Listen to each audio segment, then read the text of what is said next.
तर नमस्कार लाडक्या बहिणींनो, तुमच्यासाठी एक खुश खबर आहे. म्हणजे कसं आजची एक खूप महत्त्वाची नवीन अपडेट तुमच्यासमोर आज घेऊन आलो आहोत. तर लाडकी बहीण योजनेचा 21वा हप्ता लाडक्या बहिणींच्या खात्यामध्ये ₹3000 आलेला आहे. ₹3000 आलेला आहे. तर नेमक्या कोणत्या बहिणीच्या खात्यामध्ये ₹3000 पैसे आलेले आहेत? म्हणजे मार्च महिन्याचा 21वा हप्ता आणि एप्रिल महिन्याचा पण हप्ता, म्हणजे 2 महिन्याचे हप्ते एकत्रच आले आहेत. म्हणजे कसं असे बऱ्याच बहिणी आहेत की ज्यांना जानेवारीचा हप्ता भेटला नाही, फेब्रुवारीचा हप्ता भेटला नाही, पण त्यांना मार्च महिन्याचा हप्ता आला आणि एप्रिल महिन्याचा हप्ता आला. तर हे असे का झाले आहे? तर ह्याचे कारण आपण या व्हिडिओमध्ये पूर्णपणे डिटेलमध्ये पाहणार आहोत. म्हणून हा व्हिडिओ खास करून तुमच्यासाठी आहे, जे लाडक्या बहिणींचे अजून पैसे आले नाहीत किंवा काही कारणामुळे त्यांचे पैसे अडकले आहेत. तर हा व्हिडिओ खास करून तुमच्यासाठी आहे. म्हणून हा व्हिडिओ तुम्ही शेवटपर्यंत पहा, तेव्हा तुम्हाला समजेल की नेमकं काय कारण आहे आणि कोणत्या कारणामुळे आपल्याला पैसे आले नाहीत किंवा किंवा कोणत्या कारणामुळे आपले पैसे आले नाहीत. हा खूप महत्त्वाचा प्रश्न आहे. कारण की कसं आजच्या दिवसाला सगळ्या जिल्ह्यामध्ये म्हणजे असं खूप जिल्हे आहेत की त्या जिल्ह्यामध्ये 21वा हप्ता आलेला आहे आणि 21व्या हप्त्यासोबत एप्रिल महिन्याचा पण हप्ता, म्हणजे टोटल ₹3000 लाडक्या बहिणींच्या खात्यामध्ये पैसे आलेले आहेत. आणि असे काही बहिणी आहेत की ज्यांना पैसे आले नाहीत. तर त्यांना का आले नाहीत, हा हा त्या लाडक्या बहिणींना एक खूप महत्त्वाचा प्रश्न पडला आहे. कारण की कसं KYC पूर्णपणे कंप्लीट केली आहे, बँक खातं पण चालू आहे, तरी पण पैसे आले नाहीत. तर हा व्हिडिओ खास करून त्या लाडक्या बहिणींसाठी आहे. तर चला आपण आजच्या व्हिडिओला सुरुवात करू. तर नमस्कार बहिणींनो, लाडकी बहीण योजनेचे पैसे आले का? काही महिलांचे खात्यात पैसे जमा झालेत, पण अजूनही हजारो महिलांना ₹1 पैसा मिळालेला नाही. नेमकं कारण काय आहे? तर सरकार काय सांगतंय आणि पुढचा हप्ता कधी येणार? आज आपण सगळी माहिती, प्रूफ आणि अनालिसिस सोबत व्हिडिओ पाहणार आहोत. म्हणून हा व्हिडिओ खास करून तुमच्यासाठी आहे. तर नमस्कार बहिणींनो, आज आपण बोलणार आहोत मुख्यमंत्री माझी लाडकी बहीण योजनेचा 21वा हप्ता बऱ्याच बहिणींना अजून पण आला नाही आणि वेगवेगळ्या जिल्ह्यामध्ये हा 21वा हप्ता लाडक्या बहिणीच्या खात्यामध्ये आला आहे. पण अशा खूप बहिणी आहेत की ज्यांनी KYC पूर्ण केली, त्यांचं बँक खातं पण चालू आहे, त्यांची सगळी प्रोसेस कंप्लीट आहे, तरी पण पैसे आले नाहीत. त्यांचं मुख्य कारण काय असेल? हा बहिणीसाठी एक आताचा खूप महत्त्वाचा प्रश्न पडला आहे. तर या महत्त्वाच्या प्रश्नाचे उत्तर आपण या आजच्या व्हिडिओमध्ये घेऊन आलो आहोत. जर तुमचे पण पैसे अडकले असतील तर ते आपल्याला कसे भेटतील किंवा कसे मिळवायचे, हा एक आताचा सर्वात मोठा प्रश्न आहे आपल्यासाठी. तर सध्या काय कंडिशन आहे ती आपण समजून घेऊया. काही जिल्ह्यामध्ये पैसे क्रेडिट झालेत, काही ठिकाणी अजून प्रोसेसिंग आहे, म्हणजे पैसे येत आहेत. म्हणजे कसं आजच्या दिवसाला काही जिल्ह्यामध्ये गेले आणि उद्याच्या दिवसाला जे बाकीचे असतील त्यांचे खात्यात येईल आणि परवाच्या दिवसाला जे उरलेले असतील त्यांच्या खात्यात येईल. म्हणजे कसं सरकारनं हे पैसे टप्प्याटप्प्याने देत आहे. म्हणजे कसं सगळ्या लाडक्या बहिणींच्या खात्यामध्ये एकाच दिवसाला किंवा एकाच वेळेला येत नाही. तर काही जिल्ह्यामध्ये आज येतील, काही जिल्ह्यामधील उद्या येतील, तर काही जिल्ह्यामधील परवा येतील. म्हणजे कसं सरकारने टप्प्याटप्प्याने देत आहेत. म्हणून काही घाबरण्याचे कारण नाही. जर तुम्हाला आज आले नाही तर उद्या येतील, उद्या आले नाही तर परवा येतील. म्हणजे तुम्ही वाट पहा. म्हणजे कसं तुम्ही कोणाच्या पण बोलण्यावरून जरा पण टेन्शन घेऊ नका. पैसे सगळ्या लाडक्या बहिणींना भेटतील, काळजी घेऊ नका. पण जरा वेळ लागेल तोपर्यंत तुम्ही वाट पहा. पैसे नाही येण्यामागचे 3 प्रमुख कारणे आहेत, ती तुम्हाला मी सांगतो. त्याच्यामध्ये पहिले कारण असे आहे की काही बहिणी असे आहेत ज्यांना पैसे आलेत, म्हणजे कसा हा 21वा हप्ता आलात, आणि काही बहिणी असे आहेत त्यांचे पैसे अजून प्रोसेसिंगमध्ये आहेत. म्हणजे कसे ते येत आहेत, त्यांच्या खात्यात अजून आले नाहीत, पण ते कसे प्रोसेसिंगमध्ये आहेत. म्हणजे त्यांनी सरकारने पाठवले आहेत, पण ते लाडक्या बहिणीच्या खात्यामध्ये अजून आले नाहीत. म्हणजे ते येत आहेत, म्हणजे समजा ना, म्हणजे ते अजून रस्त्याला आहेत. आणि तिसरा टाईप असं आहे की पैसे अडकले किंवा रिजेक्ट झाले, म्हणजे सरकारने पैसे पाठवले पण लाडक्या बहिणीच्या खात्यामध्ये पैसे नाही आले, ते किंवा ते पैसे रिटर्न गेले.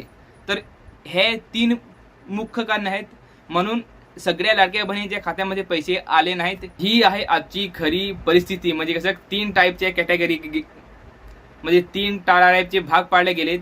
पहिल्या भागामध्ये लाडक्या बहिणींना पैसे आले, दुसऱ्या भागामध्ये सरकारने पाठवले पण त्यांच्या बँक खात्यात आले नाही, ते अजून प्रोसेसिंगमध्ये आहेत. म्हणजे जर स्टेटस चेक केला तर ते दाखवते की पैसे अजून प्रोसेसिंगमध्ये आहेत. आणि तिसरा टप्पा असा आहे की पैसे आलेच नाहीत किंवा सरकारने पैसे पाठवले पण ते रिजेक्ट झाले किंवा रिटर्न गेले. हे आजचे 3 मेन महत्त्वाचे 3 कंडिशन आहेत. त्याच्यानंतर एक मोठा प्रॉब्लेम येत होता म्हणजे eKYC. सगळ्यात मोठा प्रॉब्लेम eKYC. यामध्ये आधार व्हेरिफिकेशन इनकम्प्लीट असेल तर पेमेंट येत नाही. म्हणजे काही बहिणींना एक प्रॉब्लेम येत आहे म्हणजे त्याचं आधार व्हेरिफिकेशन इनकम्प्लीट दाखवते. म्हणजे जो आधार त्यांचं जे व्हेरिफिकेशन होतं ते पूर्ण झाले नाही, ते त्यांचे अपूर्ण दाखवते, म्हणून त्यांना पैसे आले नाहीत किंवा अडकलेत. त्याच्यानंतर अनेक महिलांनी फॉर्म भरला पण केवायसीच पूर्ण केली नाही. म्हणजे असेच बऱ्याच लाडक्या बहिणी आहेत की ज्यांनी फॉर्म तर भरला पण ज्याची केवायसी होती त्यांनी पूर्ण केली नाही आणि या कारणामुळे त्यांचे पैसे आले नाहीत आणि त्यांना वाटते की आमचे पैसे का आले नाहीत. तर हा त्यांचा एक मोठा प्रॉब्लेम आहे. म्हणजे त्यांनी केवायसी पूर्ण केली नाही. त्याच्यानंतर तिसरा प्रॉब्लेम आहे तो, त्यामुळे सिस्टम ऑटोमॅटिक पेमेंट हॉल्ट करतो. म्हणजे कसं केवायसी पूर्ण नाही म्हणून सरकार पैसे पाठवते पण जी सिस्टम असते म्हणजे आपली जी बँक खातं असेल, अकाउंट असेल, त्याच्यामध्ये पैसे येत नाही. कारण कसं आपली केवायसी पूर्ण नाही, त्या कारणामुळे खात्यात पैसे येत नाही. म्हणून ज्यांची पण केवायसी बाकी आहे त्यांनी लवकर करून घ्या. अजून पण केवायसी करण्याची मुदत वाढ आहे म्हणजे हा महिना संपेपर्यंत. तर ज्या लाडक्या बहिणीची केवायसी पूर्ण नाही त्यांनी लवकर करून घ्या किंवा काही माहिती चुकीची टाकली असेल तर ती दुरुस्त करून घ्या. कारण कसं ज्या लाडक्या बहिणीची केवायसी पूर्ण आहे त्याच लाडक्या बहिणींना पैसे भेटतील आणि ज्यांची केवायसी बाकी असेल त्यांना पैसे भेटणार नाहीत. हे स्पष्टपणे सरकारने सांगितले आहे. म्हणून ज्यांची केवायसी बाकी आहे त्यांनी लवकर करून घ्या. दुसरा मोठा बँक इश्यू येतो तो म्हणजे आधार लिंक नाही. असे बरेच लाडके बहिणी आहे की ज्यांचं आधार लिंक नाही. म्हणजे कसं जर सरकारने पैसे पाठवले तर ते त्याच्या खात्यामध्ये येत नाही किंवा कारण की कसं तर त्यांचं जे आधार लिंक होतं ते कॅन्सल झाले किंवा ते अपडेट केले नाही. आणि दुसरा पॉईंट आहे तो म्हणजे कसं NPCI मॅपिंग फेल्ड किंवा अकाउंट इनॲक्टिव्ह. म्हणजे कसं जे बँक खातं आहे ते बंद पडलेलं आहे. कारण कसं आधी चालू होतं पण आता बंद पडले म्हणून कसं आपल्याला वाटतं की खातं चालूच आहे, ते आपण चेक करतच नाही, पण ते कसं आता बंद पडले आहेत त्या कारणामुळे पैसे येत नाहीत.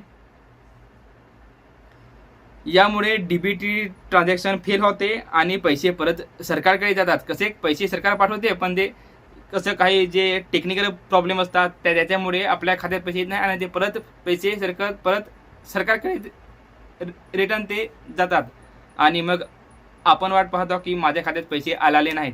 म्हणून हे असे छोट्या मोठ्या गोष्टी असतात ना, ते तुम्ही सगळ्या पूर्ण करून ठेवा.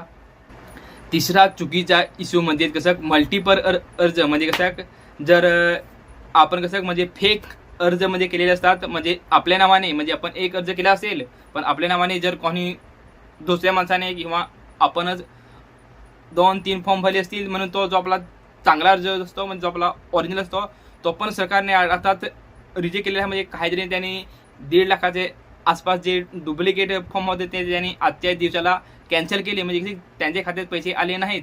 म्हणजे असे ठराविक महिला आहेत की ज्यांना हा 21 हप्ता आला आहे. अजून अशा बऱ्याच महिला बाकी आहेत की ज्यांना हा 21 हप्ता आला नाही. म्हणून तुम्ही तशी काळजी घेऊ नका.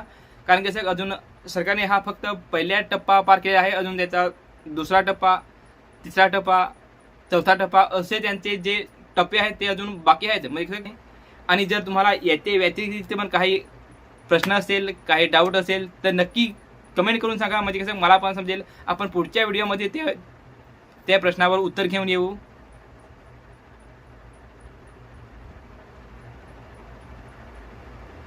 आता सरकारचा अँगल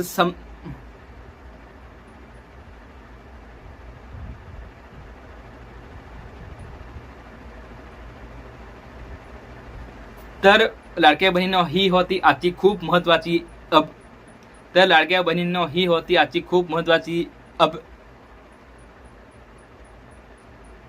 तर लाडक्या बहिणींनो ही होती आजच्या दिवसाची खूप महत्त्वाची अपडेट. आणि जर तुम्हाला याच्या व्यतिरिक्त पण काही प्रश्न असतील तर नक्की कमेंट करून सांगा. आपण लवकरच पुढच्या व्हिडिओमध्ये त्या प्रश्नावर आपली उत्तर घेऊन येऊ. तर चला आपण लवकरच पुढच्या व्हिडिओमध्ये भेटू. तोपर्यंत काळजी घ्या आणि कमेंट करायला विसरू नका.